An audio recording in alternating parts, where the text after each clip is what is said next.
देवी दुर्गा और नवदुर्गा यानी पार्वती आदि शक्ति के ही विभिन्न रूप हैं। माता पार्वती ही आदि शक्ति है। आदि शक्ति भगवान के मां रूप की अभिव्यक्ति है। आइए जानते हैं देवी दुर्गा के 9 रूप और उनकी विशेषताओं के बारे में।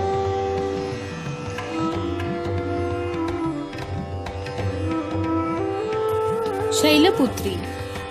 नवरात्रि उत्सव के दौरान माँ दुर्गा के 9 विभिन्न रूपों का सम्मान किया जाता है एवं पूजा किया जाता है, जिसे नवदुर्गा के नाम से भी जाना जाता है। माँ दुर्गा का पहला ईश्वरीय स्वरूप शैलपुत्री है। शैल का मतलब शिखर। शास्त्रों में शैलपुत्री को पर्वत यानी शिखर की बेटी के नाम से जाना जाता है। आमतौर पर यह समझ जाता है कि देवी शैलपुत्री कैलाश पर्वत की पुत्री है, किंतु इसका योग के मार्ग पर वास्तविक अर्थ है चेतना का सर्वोच्चतम स्थान। यह बहुत दिलचस्प है। जब ऊर्जा अपने चरम स्तर पर है, तभी आप इसका अनुभव कर सकते हैं। इससे पहले कि यह अपने चरम स्तर पर ना पहुंच जाए, तब तक आप इसे समझ नहीं सकते, क्योंकि चेतना की अवस्था का यह सर्वोत्तम स्थान है जो ऊर्जा के शिखर से उत्पन्न हुआ है। यहाँ पर शिखर का मतलब है हमारे गहरे अनुभव या गहन भावनाओं का सर्वोच्चतम स्थान। जब आप 100% गुस्से में होते हो, तो आप महसूस करोगे कि गुस्सा आपके शरीर को कमजोर कर देता है। दरअसल हम अपने गुस्से को पूरी तरह से व्यक्त नहीं करते। जब आप 100% क्रोध में होते हैं, यदि पूरी तरह से क्रोध को आप व्यक्त ना करें, तो आप इस स्थिति से जल्द बाहर नहीं आ सकते। जब आप 100% किसी भी चीज में होते हैं, तभी आप उसका उपभोग कर सकते हैं।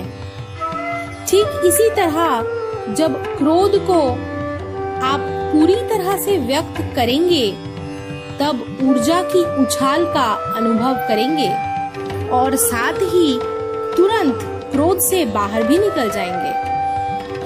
क्या आपने देखा है कि बच्चे कैसे व्यवहार करते हैं? जो भी वे करते हैं, वे 100% करते हैं। अगर वे गुस्से में हैं, तो वे उस पल में 100% गुस्से में हैं और फिर तुरंत कुछ ही मिनटों के बाद वे उस क्रोध को भी छोड़ देते हैं। अगर वे नाराज हो जाते हैं, तो भी वे थक नहीं जाते हैं। लेकिन अगर आप गुस्से में हो जाते हैं, तो आपका गुस्सा आपको थका देता है। ऐसा क्यों है? ऐसा इसलिए है क्योंकि आप अपना क्रोध 100% व्यक्त नहीं करते हैं। अब इसका मतलब यह नहीं है कि आप हर समय नाराज हो जाएं। तब आपको उस परेशानी का भी सामना करना पड़ेगा जिसकी वजह से क्रोध आता है। जब आप किसी भी अनुभव या भावनाओं के शिखर तक पहुंचते हैं, तो आप दिव्य चेतना के उद्भव का अनुभव करते हैं, क्योंकि यह चेतना का सर्वोत्तम शिखर है और शैलपुत्री का यही तो वास्तविक अर्थ है।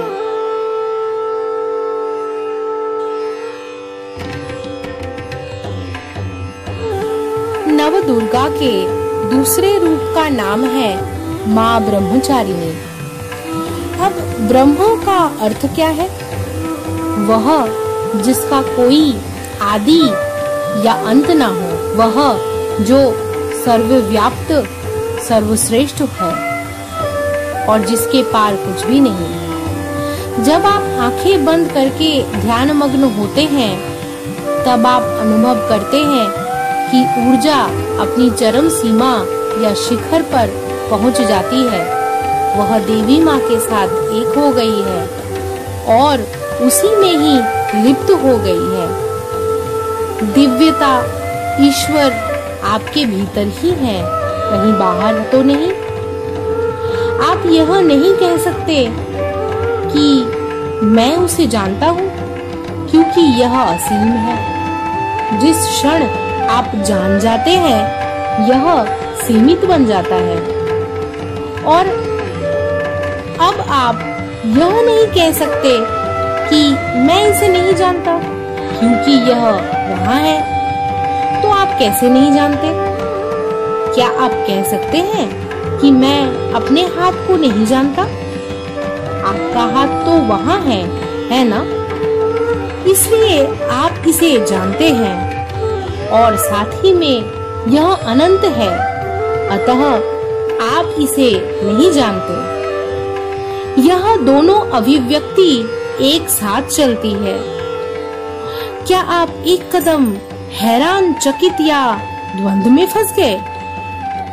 अगर कोई आपसे पूछे कि क्या आप देवी माँ को जानते हैं, तब आपको चुप रहना होगा, क्योंकि अगर आपका उत्तर है कि मैं नहीं जानता, तब आप ये असत्य होगा।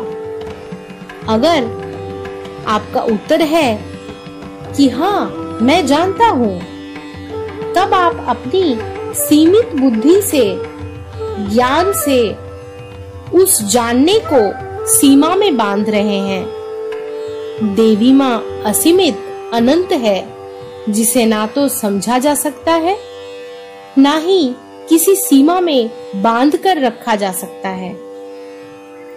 जानने का अर्थ है कि आप उसको सीमा में बांध रहे हैं। क्या आप अनंत को किसी सीमा में बांध कर रख सकते हैं? अगर आप ऐसा कर सकते हैं, तो फिर वह अनंत नहीं। ब्रह्मचारिणी का अर्थ है वह जो असीम, अनंत में विद्यमान, गतिमान है। एक ऊर्जा जो ना तो जड़ ना निष्क्रिय है, किंतु वह जो अनंत में विचरण करती है। यह बात समझना अति महत्वपूर्ण है। एक गतिमान होना, दूसरा विद्यमान होना, यही ब्रह्मचर्य का अर्थ है। इसका अर्थ यह भी है कि तुच्छता, निम्नता में ना रहना, अपितु पूर्णता से रहना। कौमार्यावस्था ब्रह्मचर्य का पर्यायवाची है, क्योंकि उसमें आप एक संपूर्णता के समक्ष हैं, ना कि कुछ सीमित के समक्ष। वासना हमेशा सीमित बटी हुई होती है, चेतना का मात्र सीमित क्षेत्र में संचार। इस प्रकार ब्रह्मचारिणी सर्वव्यापक चेतना है।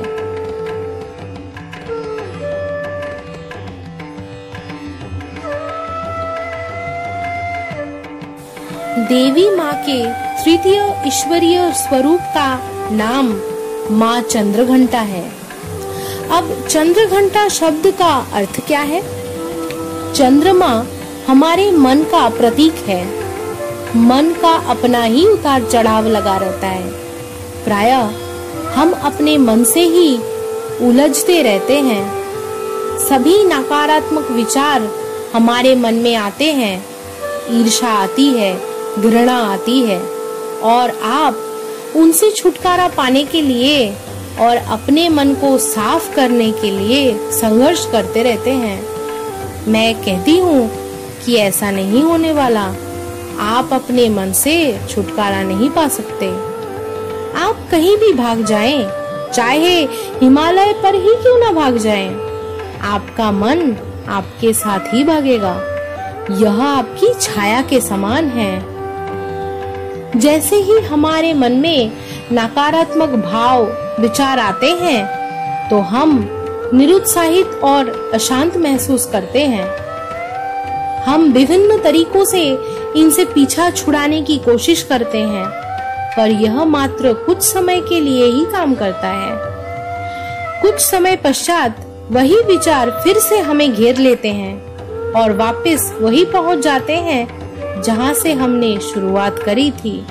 अतः इन विचारों से पीछा छुड़ाने की संघर्ष में ना फंसे। चंद्र हमारी बदलती हुई भावनाओं, विचारों का प्रतीक है। ठीक वैसे ही जैसे चंद्रमा घटता व बढ़ता रहता है। घंटा का अर्थ है जैसे मंदिर के घंटे घड़ियाल। आप मंदिर के घंटे घड़ियाल को किसी भी प्रकार से बजाएं, हमेशा उसमें एक ही ध्वनि आती है। इसी प्रकार एक अस्त व्यस्त मन जो विभिन्न विचारों भावों में उलझा रहता है, जब एकाग्र होकर ईश्वर के प्रति समर्पित हो जाता है, तब ऊपर उठती हुई दैवीय शक्ति का उदय होता है। और यही चंद्र घंटा का अर्थ है। एक ऐसी स्थिति जिसमें हमारा अस्त व्यस्त मन एकाग्रचित्त हो जाता है। अपने मन से भागे नहीं, क्योंकि यह मन एक प्रकार से दैवीय रूप का प्रतीक और अभिव्यक्ति है। यही दैवीय रूप दुख, विपत्ति, भूख और यहाँ तक कि शांति में भी मौजूद है। सार यही है कि सबको एक साथ लेकर चलें, चाहे खुशी या गम। सब विचारों, भावनाओं को एकत्रित करते हुए एक विशाल घंटे घड़ियाल के नाद की तरह। देवी के इस नाम चंद्र घंटा का यही अर्थ है और तृतीय नवरात्रि के उपलक्ष्य में इसे मनाया जाता है।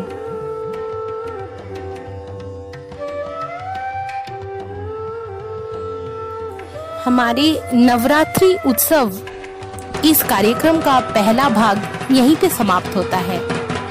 माँ के अगले 3 रूप जो कि है कुष्मांडा, स्कंद माता और कात्यायनी, इनके बारे में जानने के लिए और इनकी विशेषताओं के बारे में जानने के लिए हमारा अगला भाग जरूर सुनें।